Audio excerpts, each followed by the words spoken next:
Cumprimento da igreja com a paz do Senhor Jesus Cristo. Amém? Abra por gentileza sua Bíblia.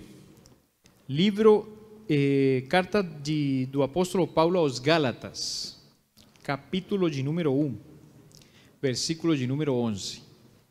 Gálatas 1, 11. E diz assim a palavra do Senhor: Faço-vos, porém, saber, irmãos, que o evangelho por mim anunciado não é segundo o homem, porque eu não recebi, nem o aprendi de homem algum, mas mediante revelação de Jesus Cristo.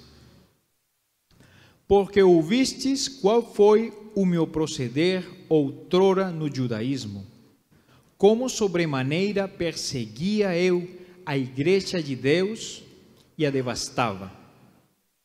E na minha nação, quanto ao judaísmo, avantajava-me a muitos da minha idade, sendo extremamente zeloso das tradições de meus pais.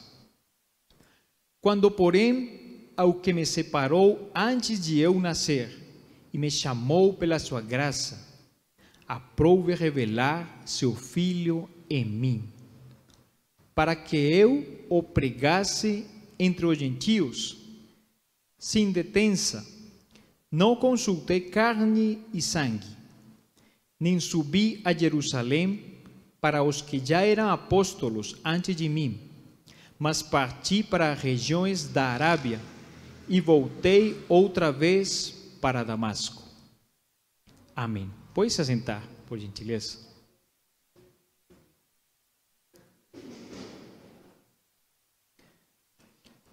Três observações em relação com a carta aos Gálatas e para entender melhor o texto. Em primeiro lugar, essa carta foi escrita pelo apóstolo Paulo, né? Após o concílio de Jerusalém no ano 49 depois de Cristo. O que aconteceu? Por que esse concílio foi necessário? Acontecia que o evangelho verdadeiro tinha inimigos, igual que o dia de hoje. Tínhamos falsos mestres judaizantes. E eles falavam o seguinte: se um gentil, por exemplo nós, um latino, um brasileiro, um árabe, uma pessoa que não pertence ao povo de Israel, quisesse entrar ao cristianismo, ser cristão, eles falavam que era necessário o estrangeiro se circuncidar, se submeter a todas as regras da tradição oral do judaísmo e depois, aí sim, ele ser cristão. Teve uns debates, está no capítulo 15 dos Atos dos Apóstolos, e a conclusão do concílio, da reunião, foi qual? Não é necessário, para a glória de Deus. Imagina que eles tivessem decidido uma coisa diferente. Nós teríamos que nos fazer judeus para depois nos fazer cristãos. Então, essa carta aos Gálatas é uma resposta de Paulo contra esses judeus ou falsos mestres judaizantes. Amém? Em segundo lugar, desde os começos do cristianismo, o evangelho sempre foi combatido. Isso não é novidade. No século I, tinham várias heresias, por exemplo, o gnosticismo. O gnosticismo é das heresias mais sofisticadas que tem o evangelho. Porque ele se apresenta, ele é como se fosse um vírus. Ele parece que se esconde e ele aparece de novo com novas roupagens. O gnosticismo fala que nós somos salvos pelo conhecimento, pelo estudo. E cria uma elite de pessoas que conhecem e uma grande maioria de pessoas ignorantes que então estariam fora da salvação, pelo fato de não saber. Então, essa heresia do século I, só queria dar um exemplo de como o evangelho é combatido, desde que começou. O evangelho é como se ele fosse uma criança. Desde que nasceu, o evangelho foi perseguido, combatido, distorcido até os dias de hoje. Não é uma novidade, sabe? Tem igrejas onde, às vezes, nem por maldade, mas vão se afastando do evangelho simples e vai entrando outro tipo de doutrinas humanas. Nós temos, por exemplo, a teologia da prosperidade e teologia coaching, não é isso? Que está na moda, sobretudo a teologia coaching. São duas teologias que tem uma parte, pegam alguma coisa verdadeira, mas esquecem uma coisa fundamental. Elas negam a cruz de Cristo. Para um evangelho coaching, sofrimento não tem lugar, fraqueza não tem lugar, só vitória, só poder, só autoridade, só arrogância, só vaidade. Tem, por exemplo, teologias de curas, mas que esquecem de quê? O arrependimento. Também descaminho, é um descaminho da palavra do evangelho isso. Por quê? O Senhor pode curar, claro. Talvez você já foi curado pelo poder de Deus. Talvez você já viu milagres pelo poder de Deus. Só que se se esquece o arrependimento, não faz sentido, não é? Imagina você receber uma cura. Aí o dia que você recebe a cura, fala assim: obrigado, Senhor, já não preciso de igreja, já não preciso de nada porque já recebi o que eu queria. Aí volta para o mundo. Então a cura sozinha não faz sentido. Amém? Tem também as teologias da visualização e a declaração positiva. Eu declaro. Que contraste esse eu declaro com esse Jesus no Getsemane. Pai, se possível for, aparta de mim este cálice, mas não seja feita minha vontade, mas a tua. Só Deus tem uma palavra performativa. Que performativo? Que a palavra de Deus, Deus falou e a coisa acontece. Ele sim, Deus tem esse poder, mas nós não. Nós clamamos a Ele, nós pedimos, nós suplicamos, mas pertence a Ele o poder e a glória e a realização das coisas que nós pedimos. Amém? No fundo, todas estas distorções, todos esses falsos evangelhos, eles que o que querem? Manipular a Deus. Mas será possível? Será que tem alguém tão esperto assim para enganar a Deus? Eu estava pensando, te conversei hoje com minha esposa, com a Márcia. Tem visto essas crianças pequenininhas, 2, 3 anos, que comeu pegou um pote de Nutella e comeu. E parece que ela pulou dentro da Nutella, né? Untou boca, cabeça, mão. Aí você chega e fala assim: eu te falei para não comer esse doce. Você estava comendo? Ela fala assim: não. Será que estou colocando esse exemplo porque aquele que quer manipular a Deus é uma criança que acha que vai enganar ao Deus, ao Criador, que te conhece, que sabe suas palavras e seus pensamentos antes que cheguem na sua boca. Não tem como. Não é possível manipular a Deus porque Ele conhece o coração. E em terceiro lugar, antes de entrar na meditação do texto, este é um negócio bem interessante, que eu acho que é o miolo da mensagem de hoje. Vocês têm observado, quando Paulo se converte, há vários relatos.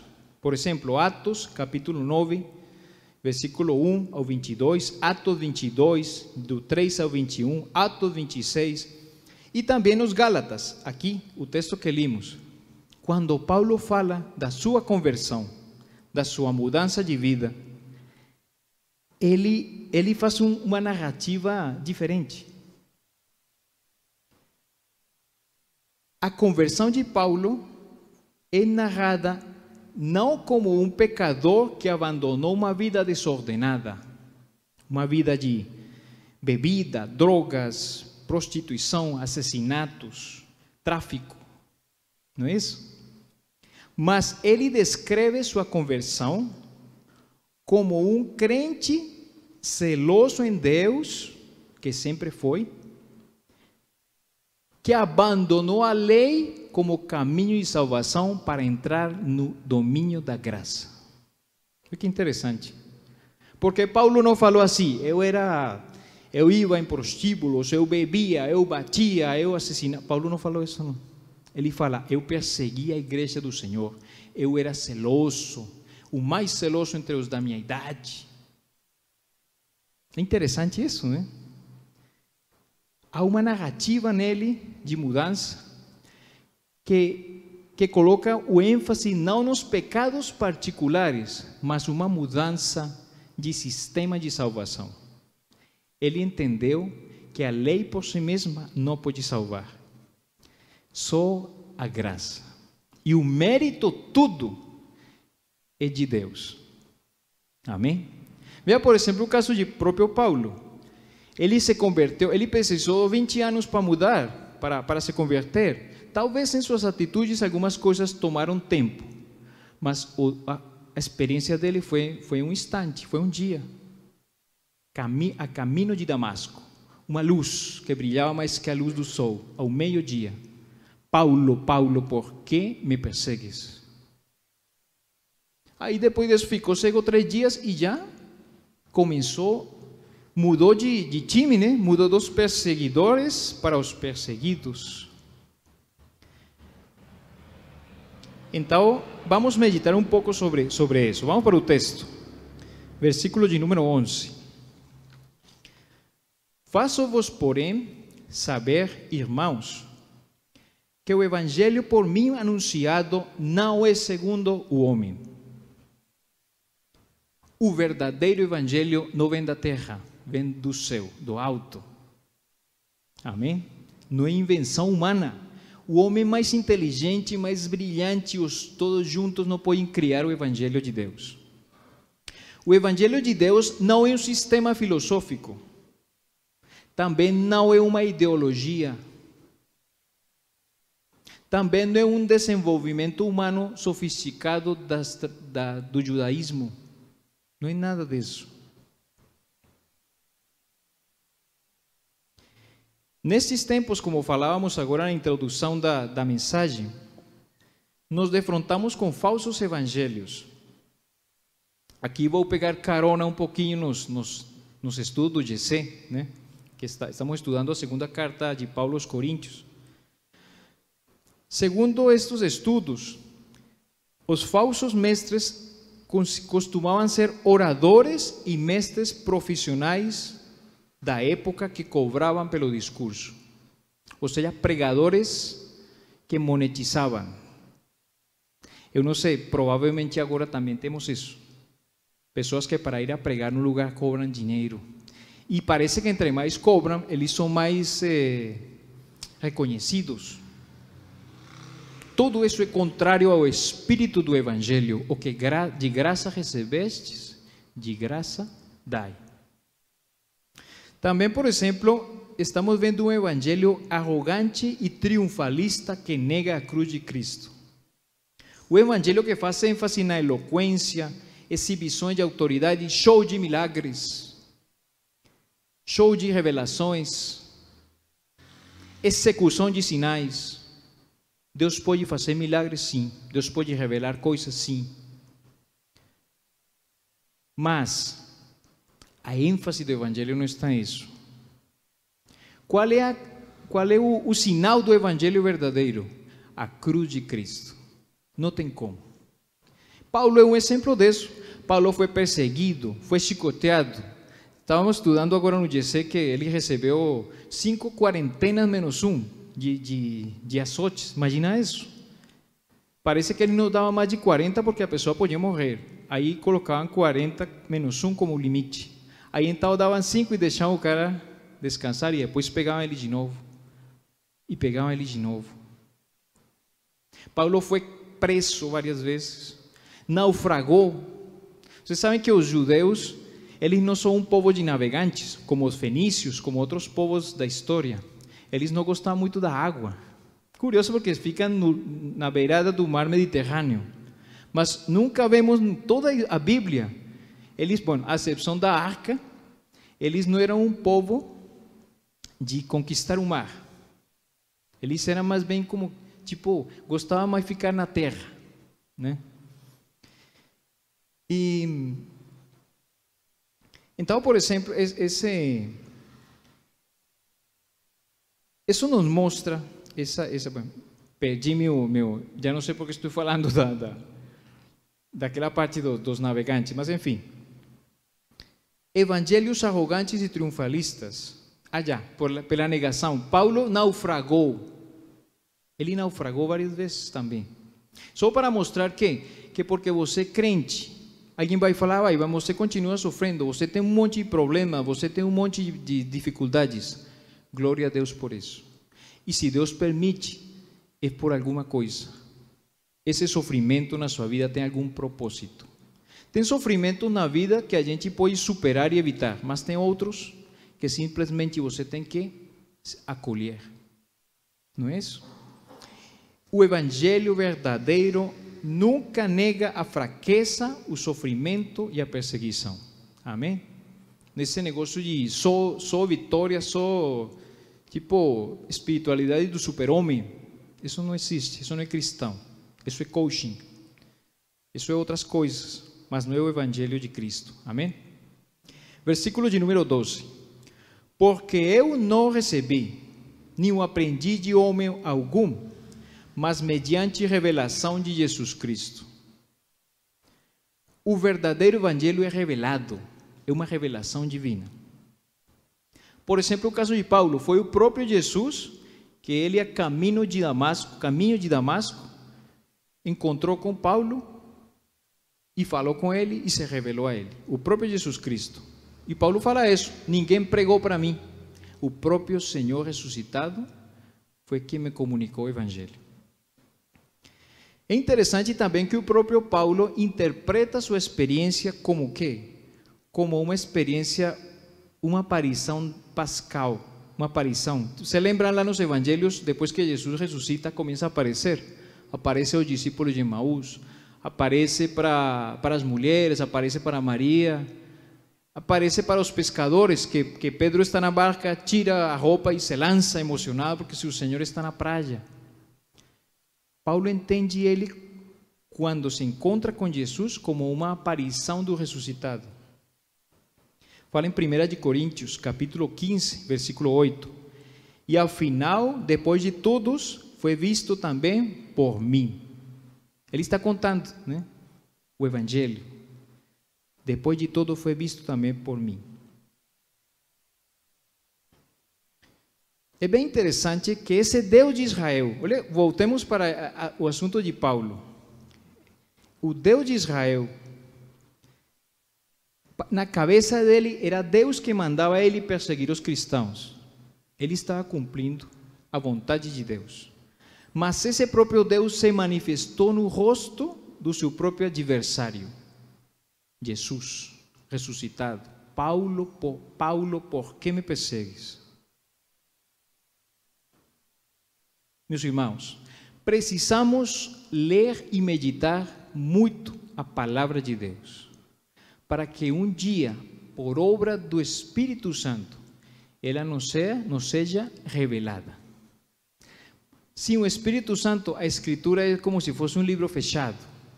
Você lê, e parece que às vezes a gente tem que perseverar, tem que ler. Espírito Santo, me ilumina, que eu entenda, que eu penetre essa palavra, que eu seja transformado por essa palavra. Oramos e lemos para que o Evangelho nos seja revelado, porque o Evangelho é revelado. É interessante também, à luz destes textos, o que seria o Evangelho? O Evangelho seria como um encontro com o ressuscitado. O Evangelho seria o acontecer do ressuscitado na pessoa de Paulo. Aconteceu nele. Veja que um pouquinho mais na frente, no versículo 16, vamos meditar também nesta mensagem. Fala assim: aprove revelar seu Filho em mim. Olha que interessante. Jesus não só se revelou a ele, mas se revelou nele. Quem olhava para Paulo via rasgos de Jesus. Então o Evangelho tem a ver com o ressuscitado acontecer dentro de nós, como se ele entrasse, como se ele... tem visto isso? Eu lembro, nas famílias tem muitos gestos herdados por convivência ou por genética, não é isso? Tem filho que faz a mesma bico do pai, do avô, não é isso? Tem visto isso? Você vê um menino pequenininho, já tem, caminha igualzinho ao avô dele. Isso que acontece quando você anda com Jesus. Você começa a ter gestos dele.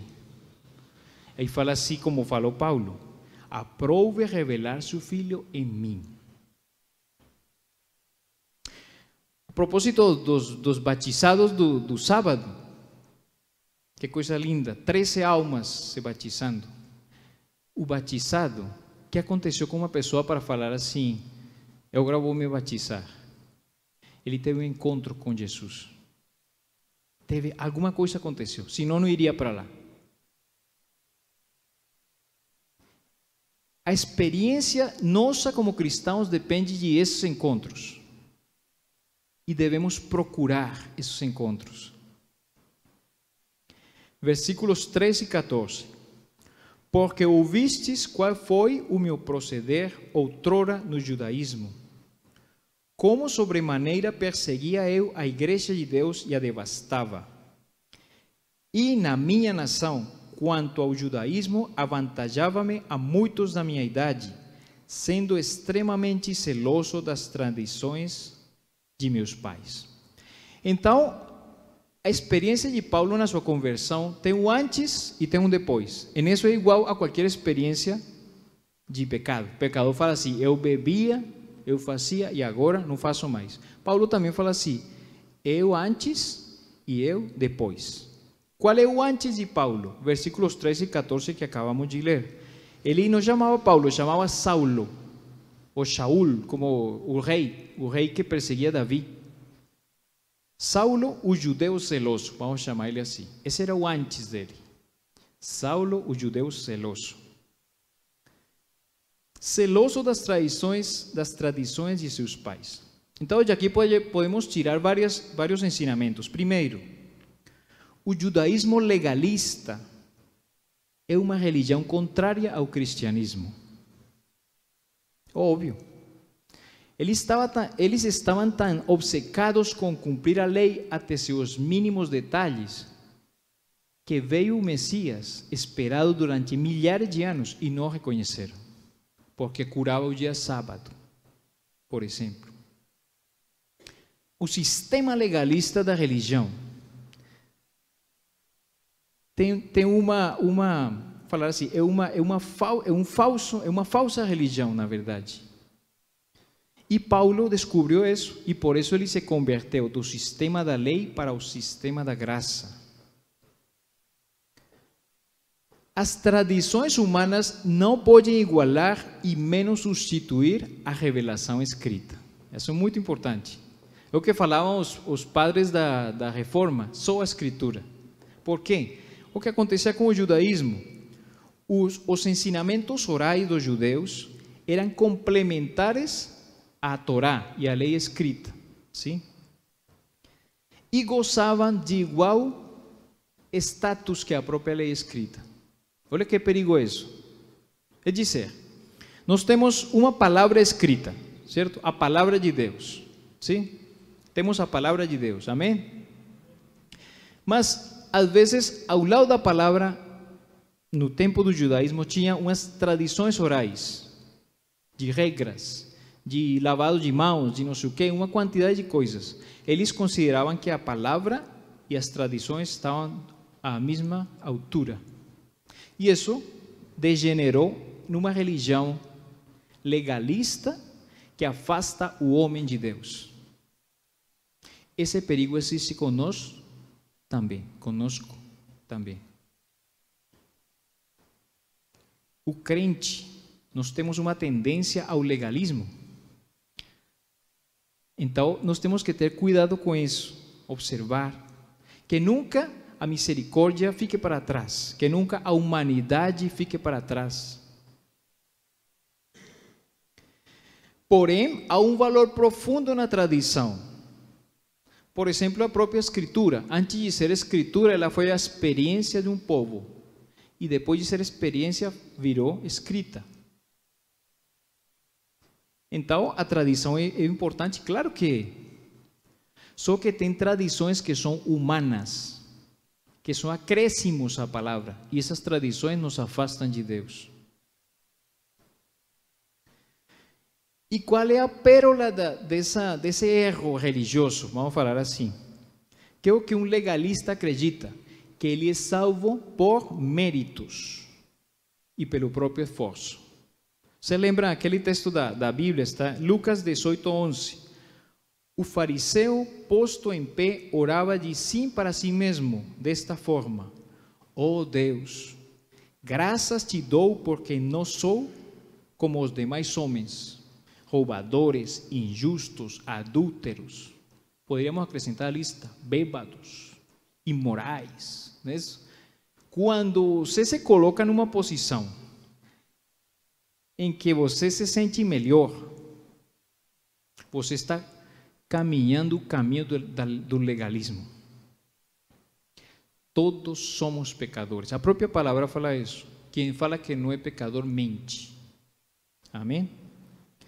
Então, uma religião legalista é marcada pela ideia que você se salva a si mesmo, porque você é virtuoso, porque você é o cara, porque você é competente, não é isso? Mas o âmbito da graça, ele nos ensina que você é salvo porque Deus quis. Como Paulo, estava perseguindo com aquele fervor a igreja de Cristo, e em um dia o Senhor mudou a cabeça dele, em um dia só. Versículos 15 e 16. Agora vamos a ver o depois de Paulo. Ou seja, o antes era o judeu celoso, e o depois, o Paulo cristão convertido. Versículos 15 e 16. Quando, porém, ao que me separou antes de eu nascer e me chamou pela sua graça, aprove revelar seu Filho em mim, para que eu o pregasse entre os gentios, sem detença, não consultei carne e sangue. Estes dois textos são o miolo desta mensagem. Quero que você fique atento, escutando o que o Senhor fala com você. Antes de eu nascer. Antes de eu nascer. Quando Paulo fala isso, que ele foi escolhido antes de nascer, ele está evocando os profetas do Antigo Testamento, Isaías e Jeremias. Isaías 49, versículo 1. O Senhor me chamou desde o meu nascimento, desde o ventre da minha mãe fez menção do meu nome. O Jeremias, capítulo 1, versículo de número 5. Antes que eu te formasse no ventre materno, eu te conheci. E antes que saísses da madre, te consagrei e te constituí profeta das nações. Paulo se entende a si mesmo como um profeta das nações. Paulo se entende a si mesmo à luz da Escritura. Nós somos chamados pela palavra a fazer isso. Você tem que entender sua vida à luz da palavra. Quantos Moisés tem aqui? Pode ter. Quantos José? Não é a história de José um exemplo de história, um protótipo de história? Uma pessoa que é humilhada, que é rejeitada pela família, que é maltratada. Mas a humilhação precede a honra. Depois José é tirado de lá e é honrado como o segundo homem mais poderoso abaixo do faraó. Quem sabe quantos Josés temos aqui? Quem sabe quantos Moisés temos aqui? Pessoas com uma liderança, com uma palavra. Pessoas que gostam de ajudar a outros e tirar os outros do lamaçal, do buraco. Moisés. Quantas Esther temos aqui? Quantos Pedro? Quantos João? A palavra é para nós um espelho para que você se espelhe nele e encontre seu sentido e seu caminho. Paulo fez isso. Ele se entendeu como um profeta das nações. escolhido de antes do nascimento. Muito interessante, a vocação de Paulo vai antes dele ter nascido, antes de se converter. Olha que interessante isso. Você lembra os pescadores? Acho que Pedro, João não sei se era pescador. Havia uma turminha de pescadores entre os apóstolos, os discípulos de Jesus. Não é isso? Eles eram quem? Pescadores antes de conhecer a Jesus, não eram? Estavam lá, no mar, puxando a rede. Ou como, com todo carinho, eu falo com o nosso pastor, quando joga lá,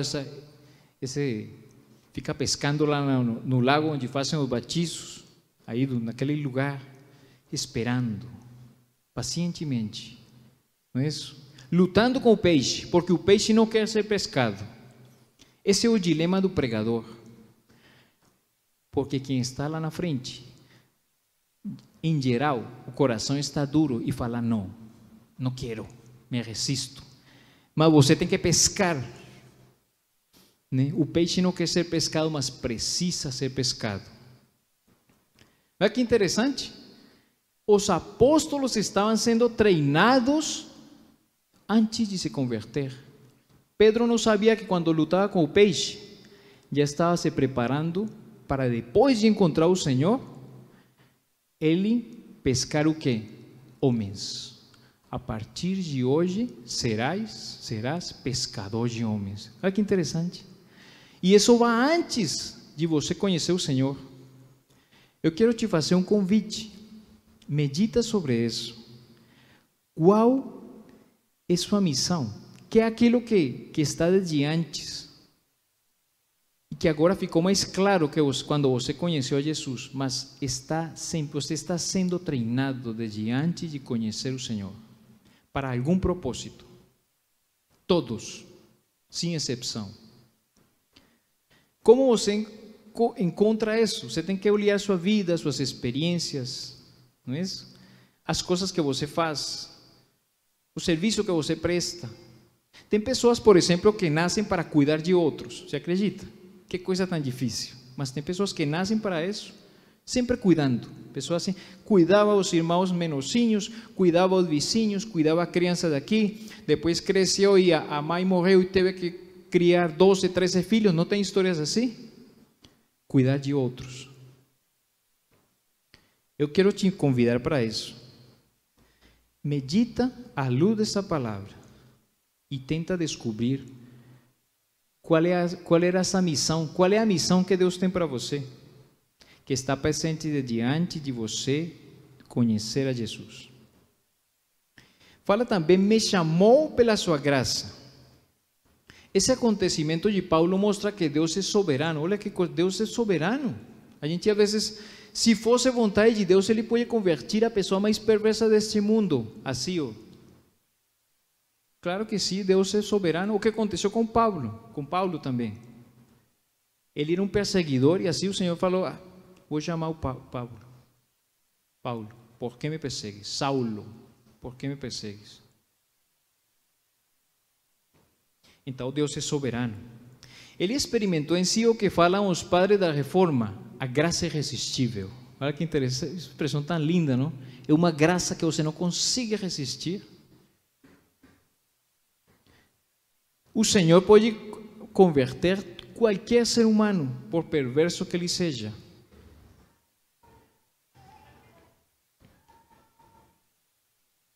Então, voltando para o tema que coloquei na introdução, nós vemos Paulo falando da sua conversão, mas ele não usa a narrativa comum.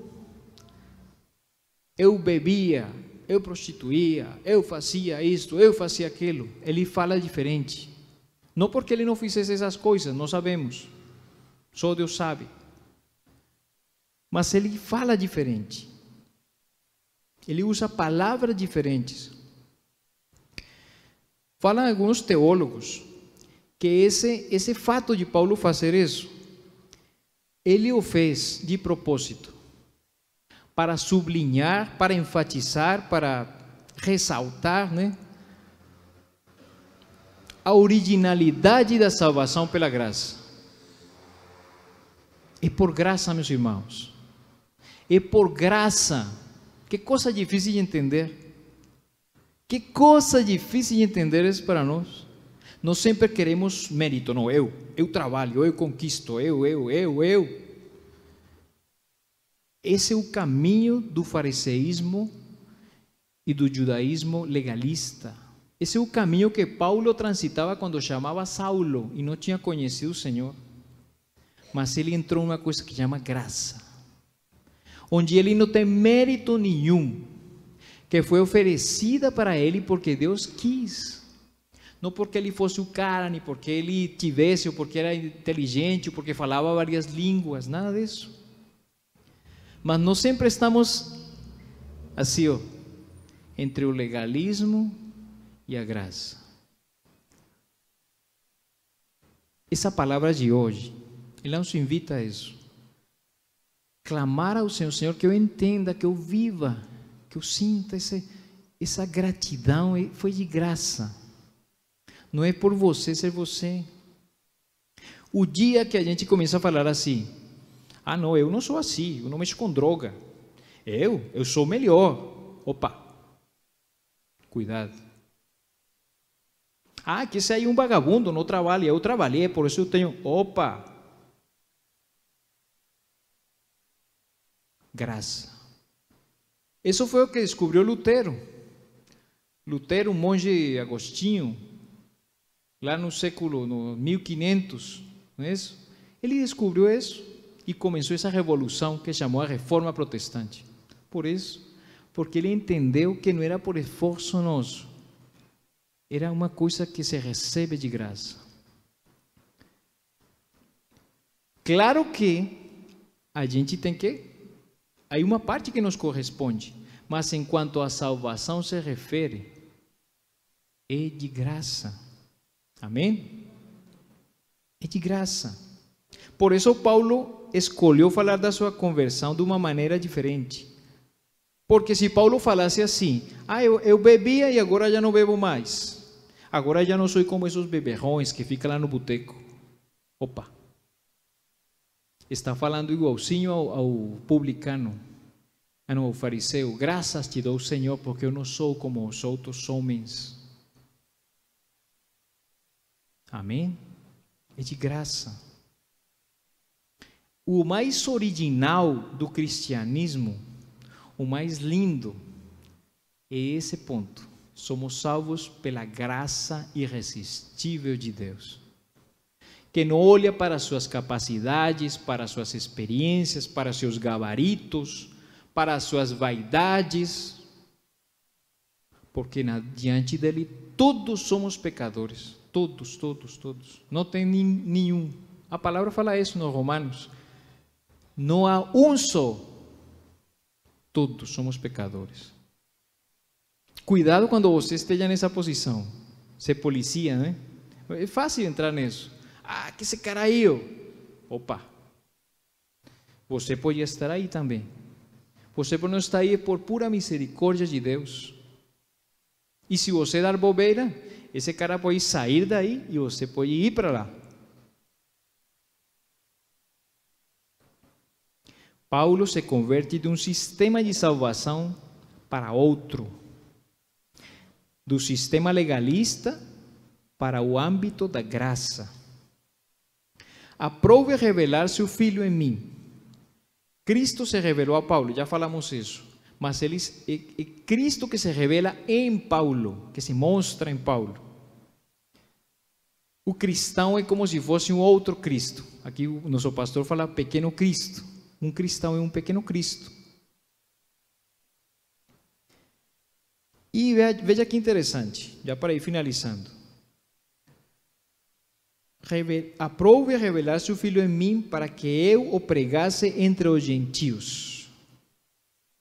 Quando você se encontra com Cristo, ressuscitado, vivo, você recebe uma revelação de quem é você e qual é sua missão neste mundo. Não tem muita gente perdida nesse mundo. Nós mesmos, às vezes, pessoa que fala assim, eu não sei por que eu estou aqui. Eu só apanho, eu só tenho problemas, a vida não faz sentido para mim. o homem perdido, a mulher perdida. O dia que o Senhor saia ao seu encontro, esse dia você vai viver a experiência de Paulo. Talvez aqui já a maioria já passaram por aí, e você vai entender qual é o seu caminho. Olha que interessante, esse encontro revelou muita coisa. Ele entendeu tudo esse dia, não precisava entender nada mais. Ele entendeu que ele era um religioso legalista e que isso levava ele para a morte. Entendeu também que ele tinha uma missão, que pregar aos gentios, aos estrangeiros. O encontro com Jesus revela quem é você, qual é sua missão, qual é seu propósito. Por isso temos que ler a palavra. Leia, se espelhe nela, se sinta um José, se sinta um Moisés, se sinta um Paulo. Espelhe-se na palavra, e você, no encontro com Cristo, você vai entender seu propósito. Aqui tem, a maioria aqui são pais, são filhos, irmãos. Observe com cuidado, você tem um propósito. Na igreja é muito claro. Tem pessoas que nascem para louvar o Senhor, para cantar para Ele.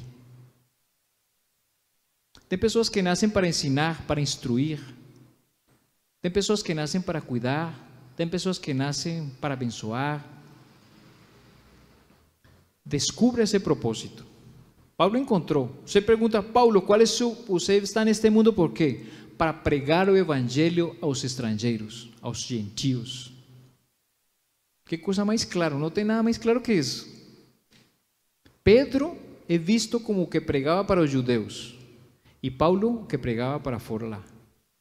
Gregos, bárbaros, não? Todo esse povo lá, esquisito lá.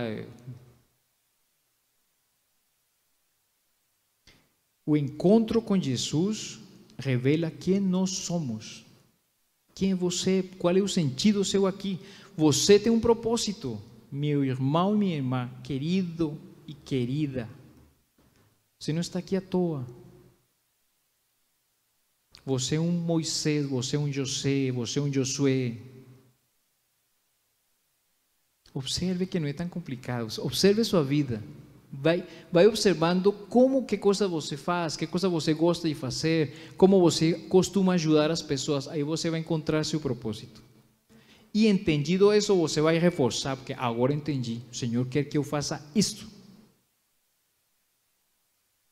O propósito de Paulo era pregar o evangelho aos gentios. Interessante, a gente acha às vezes que a missão da vida é uma coisa meio nebulosa, meio escura, meio não. Com Cristo não tem isso. São coisas claras, concretas, que Ele revela. O encontro com o ressuscitado revela sua verdadeira identidade. Quem é você? E não a um ser humano que fale assim, não, os irmãos têm propósito, eu não, eu sou um pobre coitado, eu não. Mentira. Todos temos em Cristo um propósito. Amém? Todos, todo mundo tem um propósito. Quando vê essa vocezinha que você não, mentira, manda calar a boca, fala assim, cala a boca, Satanás, porque tu pensas como os homens e não como Deus. Versículo de número 17. Nem subi a Jerusalém para os que já eram apóstolos antes de mim, mas parti para as regiões da Arábia e voltei outra vez para Damasco. Então, depois que Paulo se encontrou com Cristo ressuscitado, interessante, que seria ele para ele fazer? Não, vou procurar Pedro, vou procurar os líderes da igreja para, né? Eu também sou apóstolo, o Senhor se apareceu para mim, né? Não. Ele estava tão convicto do que ele viveu, que ele, ao contrário, ele se afastou, se foi para a Arábia.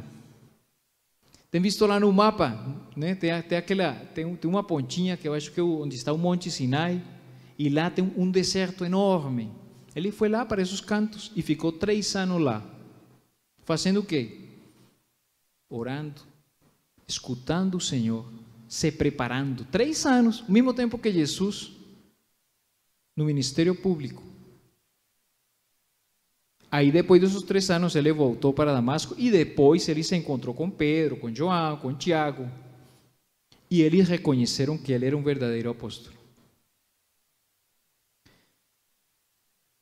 Então, que fique sobre seus pés. Que em nome de Jesus nós possamos escutar ter esse encontro com Cristo vivo, que nos mostra quem somos. Você não é um coitado, você não é um invisível, você não é uma pessoa sem esperança. Em Cristo você tem um lugar e tem um propósito. Você é um Moisés, você é um José, você é um Josué. Você é um Pedro, você é um Paulo. Você é um João. Medite sobre isso. Qual é a pergunta? Qual é a minha missão aqui? Assim como Paulo sabia que era pregar para os gentios, o que será o que Deus tem para mim como missão, como chamado?